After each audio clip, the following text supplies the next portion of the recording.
사교육 걱정 없는 세상 구본창 정책대안연구소장과 함께 얘기 나눠보겠습니다. 안녕하십니까? 네, 안녕하십니까? 네. 자, 일단 당정이 오는 11월 수능에 킬러 문항을 출제하지 않기로 했습니다. 네네. 예, 이 결정에 대해서는 어떻게 보셨어요? 일단은 정상적인 교육과정 내에서 수능을 출제하겠다는 의지를 피력한 부분들이기 때문에 이런 부분들은 좀 바람직하다라고 보고요. 문제는 그동안 이런 교육과정에서 밖에서 수능 문항이 출제됐는데도 개선이 안 되고 있는 상황들이 오히려 더 문제이지 않나. 그래서 좀 이번 발표를 기점으로 좀 수능 출제가 정상화되는 이런 모습들이 좀 기대하고 있습니다. 예, 이번 결정이 이 수능 평가 그리고 더 나아가서 대입 전형 전체적으로 긍정적인 영향을 미쳤으면 좋겠다. 네네. 예, 이런 말씀으로 이해가 되는데 이 킬러 문항이라는 게 뭔지 좀 봤으면 좋겠습니다. 저희 그래픽도 좀 보여주시죠. 이게 킬러 문항이라는 게 최상위권 학생을 변별하기 위한 거다. 이렇게는 조금 이해를 했는데 네네. 구체적으로 어떤 걸 말 말하는 그대로 겁니까? 킬러라는 말이 죽인다라는 표현이기 때문에 네. 수험생들에게 굉장히 고통을 가중시키는 문항이라고 보면 되겠는데 수험생을 죽일 정도로 힘든 네네. 문제다 이런 거예요? 대표적으로 국어 같은 경우에는 2019학년도에 그 만유인력 제재를 사용한 제시문이 나왔던 문항들, 또 2022년도에 브레턴 우즈, 해겔 지문, 또 2023학년도 같은 경우에는 이제 기초 대사량 관련된 제시문이 뭐 과학 제재와 좀 철학 제재가 고등학교 수준을 넘어서는 수준으로 좀 출제되어서 배경 지식을 알고 있지 않으면 좀 짧은 시간 안에 풀이가 어려운 그런 문항들이 되겠고요. 수학 같은 경우에는 2023학년도에 그 30번 문항, 미적분 문항처럼 교육 과정에서는 그 복잡한 그 함수를 다루지 않도록 되어 있는데 뭐 이렇게 여러 함수를 그 복합적으로 결합시키면서 좀 복잡한 계산식을 유발하는, 그래서 실제로 이제 정상적으로 풀이를 하면 뭐 연습장 서너 페이지 나온다.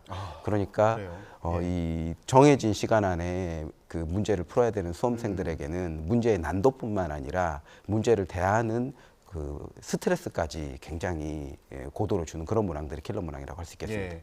뭐 물리학이나 경제학이나 뭐 철학이나 이런 배경 지식을 좀 이해를 하고 있어야지 문제를 빨리 풀 수 있는 그렇죠. 그런 초고난도 문제라고 설명을 해주셨는데, 저는 이제 이 며칠 사이에 수능 관련해서 기사들이 많이 쏟아졌잖아요. 네네. 그 기사를 보고 깜짝 놀란 게 수험생들이 로스쿨 입학 시험 관련해서도 공부를 한다. 그 문제로 공부를 하는 경우도 있다고 하던데 맞습니까? 아무래도 이 어려운 국어 영역의 제시문이 뭐 로스쿨이라든지 행정고시 시험과 좀 유사한 측면들이 있다라는 상품들이 개발되면서 그런 행정고시, 로스쿨, 뭐 의전원 시험들을 기출을 풀어본다라는 트렌드는 좀 몇 년 된 트렌드고요. 이미 몇 년 지난 거예요? 그 트렌드는? 지금은 이제 아예 그 킬러 문항과 유사한 모의고사를 사교육 시장에서 생산해내고 또 수강생들에게만 풀고 다음에는 또 폐기하고 새로운 문제를 만들어내는 이런 메커니즘까지 등장하고 있기 때문에 좀 킬러 문항 출제 문제는 좀 심각하게 정상화될 필요가 있다고 보여지는 거죠. 그러니까 킬러 문항에 이제 뭐 주로 나오는 그런 배경 지식에 대해서 따로 공부하는 그 트렌드가 이제 몇 년 전에 있었고, 지금은 이런 킬러 문항이 나올 것 같아라는 그런 실전 모의고사를 이제 많이 푼다는 말씀이신데, 네, 맞습니다. 이게 온라인으로 공부하는 걸로는 안 되는 거예요, 지금? 그 온라인 시장에서는 풀리지가 않고 또 특정 학원가의 그 현강 수강생들에게만 교재가 판매가 되고 강의가 제공되고 있는 그런 상황이기 때문에 이렇게 그 인강만으로는 쉽지가 않죠. 그리고 현재 수능 자체가 문항수는 많고 풀이 시험 시간은 짧기 때문에 짧은 시간 안에 문항을 풀고 어려운 문항은 최대한 좀 숙고하는 시간을 확보해야 된다는 이런 강박이 있거든요. 그래서 사실 뭐 단기적으로 본다라면 문항수를 좀 줄이고 시험 시간은 느린다든지 아니면 시험 시간은 그대로 두되 문항수는 좀 줄여서 수험생들이 충분히 사고하고 풀이를 할 수 있는 시간을 확보하는 그런 대안들도 필요한 상황이거든요. 예. 그러니까 지금 이 킬러 문항 같은 경우에 최근에 그 수능 준비하는 트렌드를 보면, 그러니까 학원에 직접 가서, 그러니까 예상 문제를 이제 학원에서 뽑아가지고 종이로 출력해서 주면은 거기서 이제 배우고 풀고 뭐 폐기하고 이런 식으로 진행이 되는 경우가 많다는 말씀이신 거예요? 계속 그 재생산을 해내는 거죠. 그러니까 학원에 가는 이유는 이 킬러 문항이 그 예시 문제를 끊임없이 제공이 되니까 가서 직접 이제 수업을 듣는 네네. 경우가 그래서 유형화된 예, 문제를 있다. 지속적으로 반복해서 풀면서 아. 풀이 시간도 단축시키는 이런 전략들을 사용하는 거죠. 예. 그런데 이거 지금 학원 같은 경우에도 이런 킬러 문항 얼마나 이제 많이 갖고 있고 얼마나 많이 생산할 수 있는지 이런 거 홍보한다고도 하는데 네네. 학원비는 보통 그런 경우에 얼마나 합니까? 일단은 모의고사비가 오픈되어 있지 않아요. 그래서 되게 이제 재수종합반 학원에 뭐 이렇게 소위 그 학생들이 그 선호하는 학원 같은 경우에는 예. 월 혹은 한 시즌에 뭐 200~300만 원 정도 하거든요. 거기에 이제 뭐 장학이 붙어 있으면 조금 디스카운트가 되긴 하는데 한 달에 200~300만 네, 원. 학원 수업료하고 독서실비 정도가 한 200~300만 원 들고 모의고사 교재비 같은 경우에는 또 별도로 구매를 하게 되는 상황인 거죠. 예. 그러니까 결국 이 킬러 문항이라는 게 너무 고차원적이고 배경 지식을 이제 많이 요구하는 경우가 있고 그리고 짧은 시간 안에 빨리 또 풀어야 되는 그런 어려움이 있기 때문에 학원을 찾을 수밖에 없는 찾아야 되는 경우가 또 이제 네네, 많다는 말씀이신 네네. 건데 자 그렇다면 당정에서도 이게 교육과정 밖의 그 배경 지식을 활용한 킬러 문항이 사교육을 부추긴다 이렇게 이제 보고 있는 거잖아요. 네네. 그러면은 이 킬러 문항이 안 나온다면 사교육이 줄어들까? 네. 이것도 이제 중요한 부분이잖아요. 네네. 이건 어떻게 보세요? 일단 이제 초고난도 문항을 풀이하기 위해서 지출하는 비용들은 좀 시장이 버블이 사라지거나 그걸 지출할 필요는 없을 수 있겠지만 지금 이제 대학 입시가 특히 수능의 영역이 강하고 또 수능은 상대평가로 되어 있고 또 상대평가이면서 점수 산정이 원점수 방식이 아니라 상대 등급, 표준 점수 또 대학이 제공하는 변환 표준 점수까지 굉장히 촘촘하게 줄이 서어지는 상황이기 때문에 예. 이 구조에서 1점이라도 더 맞고 등수를 한 등수라도 더 올리기 위한 사교육 참여는 좀 상존할 수밖에 없겠다. 그래서 좀 종합적인 로드맵과 방안이 필요한 상황인 거죠. 예, 킬러 문항 때문에 지금 학원을 찾아야 되는 그런 경우는 좀 이제 줄어들 것으로 보인다. 다만 전체적으로 입시 제도를 좀 보고 네네. 사교육에 의존할 수밖에 없는 부분이 또 없는지 이제 봐야 된다는 말씀으로 네네, 이해가 맞습니다. 지금 킬러 문항이 이제 생기게 된 거는 결국 변별력 때문인 거잖아요. 네네. 만약에 이런 킬러 문항이 없이 이제 교과 그 과정에서 배운 것만으로 수능 문제를 출제한다. 동시에 이제 변별력을 갖춰야 하는 그런 상황입니다. 이거는 가능할 거라고 보십니까? 일단은 그 지금까지 뭐 수능의 난도와 무관하게 뭐 입시를 치를 수 없었다 정도로 대학 대입 전형을 치를 수 없었다 정도의 상황이 발생한 해는 사실상 없었고 또 현행 수능의 상대 평가에 방금 말씀드린 것처럼 대학별로 사용하는 점수 산출 방식이 굉장히 촘촘합니다. 그렇기 때문에 그 난도 때문에 몇 점이 어느 대학 어느 학과에 들어가느냐를 예상하는 것에서는 좀 변동이 있겠지만 전체적인 입시가 안 될 정도의 혼란이 가중되지는 않을 거다라는 예상이 듭니다. 예. 예전에 이렇게 킬러 문항 없을 때도 입시가 안 될 정도 아니었다. 네네. 그런 말씀이신 거잖아요. 근데 일부에서는 혹시 이거 물수능 되는 거 아니냐 네네. 이런 킬러 문항 없을 경우에 교과 그 쉽게 얘기해서 교과서에 나온 내용을 바탕으로 학교에서 가르쳐 주는 거 바탕으로만 이제 수능을 출제하게 되면 너무 쉬워져 가지고 오히려 입시 전형에서 좀 어려움을 겪는 거 아니냐 이런 우려도 있거든요. 이 부분은 어떻게 보세요? 일단은 그 고교교 과정의 범위와 수준 내에서 대학 수학 능력 요건을 갖춘 학생인가를 평가하는 것이 수능 시험의 목적이기 때문에 예. 그 취지와 당위성을 먼저 정상화하는 것이 중요할 것으로 보여지고요.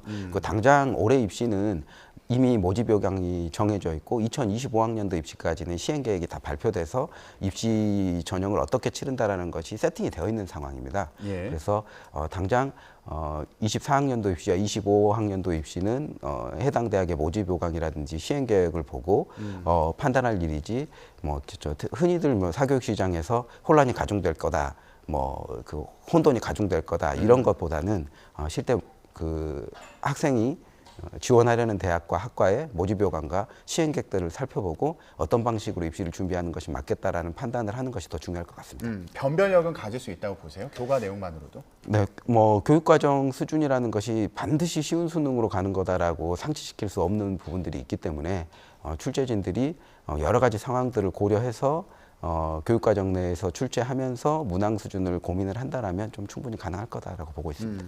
수능이 워낙 그 학생들의 그런 입시 전형에서 이제 중요한 영향을 미치기 때문에 네네. 또 여러 가지 우려에 대해서 하나하나 좀 따져 보겠습니다. 네네. 만약에 그러니까 수능이 반드시 쉬워지는 건 아니다 이렇게 말씀해 주셨지만 네네. 그래도 여전히 이런 킬러 문항이 있을 때보다는 쉬워지는 거 아니야? 변별력이 좀 떨어지는 거 아니야? 이런 우려를 하는 경우도 있는데 그러다 보니까 혹시 그러면 대학별로 따로 추가로 이제 본고사를 본다거나 아니면 논술 시험이 또 중요해져서 이거 사교육 시장이 또 커지는 거 아니야? 네네. 거기 또 학원 가야 되는 거 아니야? 이런 걱정도 있어요. 현실적으로는 그 대학 입시 제도는 4년 예고제로 법률에 규정되어 있어서 그런 그 심각한 혼란을 야기할 수 있는 부분을 대학이 갑자기 바꿀 수 있는 부분이 아닙니다. 그리고 이제 정부가 대학별 고사 같은 경우에는 전형적으로 좀 사교육을 유발하는 전형으로 규정해서 재정 지원 사업으로 컨트롤을 하고 있는 그런 상황이기 때문에 예. 갑자기 대학별 고사의 비중이 높아진다든지 이런 우려는 기우일 것 같고요. 그건 한 4년 전에 미리 예고해야 네네. 된다 말씀이세요? 그리고 대학은 실제적으로 수능의 난도와 무관하게 그 수능 위주 전형에서 그 수능 점수만 가지고 혹은 수능 점수에 그 허용되는 추가 전형 요소를 가지고 어떻게 입학 사정을 할 것인지 고민하고 또 충분히 그럴 수 있는 여건들이 있다라고 보여집니다. 지나치게 사교육에 의존하지 않더라도 학생을 선발할 수 있는 그런 네네. 제도를 만들 수 있을 네네. 것이다. 네. 수능 위주 전형은 뭐 그 법률에 예고한 기한 내에는 기존 방식대로 유지될 가능성이 굉장히 높다라는 말씀을 드릴 수 있을 것 같습니다. 근데 이 수능 체제를 정부에서 뭐 손본 게 한 번이 아니잖아요. 이전에도 이제 네네. 손을 꾸준히 네네. 봐왔는데 여러 차례 봐왔는데 그럼에도 불구하고 초중고교 사교육비 총액을 봤더니 지난해 역대 최고치가 나왔습니다. 26조 원이었어요. 이건 왜 그렇다고 보십니까? 일단은 그 서울 소재 16개 대학 중심으로 정시를 수능 위주 전형을 40% 확대하라는 어떤 확대 기조, 그 다음에 2017학년도 수능부터 계속 불수능 기조가 이어지고 있습니다. 그래서 수능 대비 사교육이 상존하고 또 수시에서는 또 학교 내신이 중요하기 때문에 내신과 관련해서 높은 등급을 받기 위해서 또 사교육이 상존하고 있고 예. 또 고등학교도 서열화가 되어 있어서 영재학교, 과고, 외고, 국제고, 자사고로 서열화되어 있는 이런 상황 때문에 예. 고입 사교육이 또 유발되는 이런 문제들이 있습니다. 그래서 이제 이전 정부에서는 외고, 국제고, 자사고는 고교학점제가 시행되는 2025년에 일반고로 전환하겠다라는 예. 정책을 발표했는데 또 이 정부에서는 이것을 엎었거든요. 그리고 이제 그 영유아를 대상으로 한 조기 사교육 문제라든지 또 돌봄 때문에 초등에 발생하는 사교육 수요라든지 이런 문제들을 좀 종합적으로 고려해서 대책들이 나왔어야 되는데 아직까지 사교육 경감을 위한 이렇다한 대책들이 특히 입시 제도에서는 오히려 더 사교육을 가중시킬 만한 정책들을 그동안 정부가 발표해왔기 때문에 이 사교육비 문제가 잡히지 않고 있지 않은 것이 아닌가라고 보고 있습니다. 예, 지금 저희가 그래픽에서 이제 보여드렸던 것처럼 영어 같은 경우는 절대평가잖아요, 수능에서. 그럼에도 불구하고 이제 사교육이 줄지 않았다. 네네. 예, 그런 배경을 보면 좀 종합적으로 이 입시 제도를 좀 봐야 되는 거 아니냐 이렇게 말씀해 주셨고요. 그리고 자사고, 외고, 국제고 이제 존치될 예정인데 네네. 이것도 이제 사교육 시장이 좀 계속 커지는데 영향 미치는 거 아니야? 이런 우려를 하고 계신 거죠? 네네, 맞습니다. 왜냐하면 학생을 선발하는 학교 유형들이기 때문에 입학 전형이 존재합니다. 그럼 입학 전형이 존재하면 입학 전형을 대비하기 위한 사교육이 한 트랙이 있을 것이고 또 입학하게 되면 학업 성취도가 높은 상위권 학생들이 모여 있기 때문에 그 안에서 또 내신 등급을 잘 받아야지 좋은 대학을 갈 수 있다라는 사고 때문에 또 초중학교 때 선행교육을 하게 되는 사교육을 통한 선행교육을 하게 되는 이런 상황이 있기 때문에 이 부분도 대표적인 사교육 유발 요인인데 이것을 존치하면서 또 사교육은 경감하겠다라는 좀 모순된 정책 발표가 아닌가 싶습니다. 예, 그러니까요. 자사, 외고, 국제고 입시 관련해서 이제 어떤 대책이 나올지 이것도 좀 봐야겠습니다. 네, 맞습니다. 그러면 지금 얘기를 쭉 정리를 해보면요. 수능에서 킬러 문항을 없애기로 한 부분에 대해서는 이거 사교육에 지나치게 의존했던 부분을 좀 줄일 수 있지 않을까 이런 네네. 기대감이 있는 것으로 네네. 보이는데 그럼에도 불구하고 뭐 지금 수시 전형도 있고 뭐 수능 자체가 이제 어쨌든 남들보다 1점이라도 더 받아야지 한 문제라도 더 맞아야지 더 우위에 설 수 있는 그런 조건이다 보니까 사교육 시장은 계속 이어질 것으로 보인다. 사교육은 계속 받아야 될 수도, 그러니까 사교육을 찾는 수요는 계속 있을 것으로 보인다. 네네. 전체적으로 입시와 관련해서 어떤 부분을 손봐야 된다 보십니까? 일단 가장 중요한 것은 2028학년도 입시를 4년 예고제에 의해서 내년 2월까지 발표해야 되는 그런 상황입니다. 그런데 지금 과도한 대입 경쟁, 살인적인 대입 경쟁이라고 말할 정도로 상대평가의 고교 내신과 수능에서의 대입 경쟁이 심각한 상황이기 때문에 좀 절대평가 전환을 하면서 또 수능과 뭐 고교 내신을 조합하고 또 추가적인 현실 입시가 가능할 수 있도록 만드는 종합적인 대입제도 개선 방안을 발표하고 또 국민들에게 앞으로의 계획들을 미리 공지해서 혼란이 없도록 만드는 이런 정책의 흐름을 이어가는 것이 중요하다고 보고 있습니다. 그러면은 이것 좀 미리미리 예고를 해야 된다는 취지로도 들리는데 일단 당장 올해 수능 봐야 되는 고3 학생들은 좀 혼란스러워가지고 이거 사교육 더 찾는 거 아니냐 이런 우려도 있잖아요. 이건 좀 어떻게 보세요? 간단히 말씀해 주시죠. 일단은 9월 모의고사가 그런 의미에서 중요한 이정표가 될 것 같은데요. 그래서 9월 모의고사의 출제 기조와 난이도를 보면서 수험생들이 이 정도까지 준비하면 충분하다 혹은 이 정도는 더 준비해야 되겠다 이런 부분들을 좀 판단할 수 있는 잣대가 될 것 같습니다. 네, 알겠습니다. 교육부가 27일에 이제 더 구체적인 방안이 담긴 사교육비 경감 대책을 발표할 예정이라고 하는데, 네네. 예, 이 부분에 혹시 뭐 조언하실 내용이 있으세요? 간단히. 일단은 단기적인 방안으로는 사실 영재학교는 입시가 존재해서 시험이 존재해서 이 시험을 대비하기 위한 사교육 시장도 상당히 규모가 큽니다. 그래서 영재학교 입시를 좀 폐지하고 입학 전형을 다른 방식으로 전환하는 방법들도 단기적으로 방안이 될 수 있겠고 뭐 존치하겠다는 자사고 외고 국제고 관련된 고교서열화 해소 방안도 좀 방향을 전환하거나 아니면 보완 대책을 내놓는 이런 부분들이 필요할 것 같고요. 예. 가장 중요한 것은 앞서도 말씀드린 것처럼 2028 대입제도 개선 방안을 좀 사교육을 경감하고 학교 교육을 정상화할 수 있는 방향으로 잘 설계해서 국민 앞에 내놓는 일이 중요할 것이라고 보고 있습니다. 예, 사교육 받지 않아도 대학 갈 수 있는 사교육에 지나치게 의존하지 않아도 대학 갈 수 있는 그런 입시 제도가 나올지 궁금합니다. 네, 지금까지 사교육 걱정 없는 세상 구본창 정책대안연구소장과 함께 얘기 나눠봤습니다. 말씀 고맙습니다. 네, 감사합니다.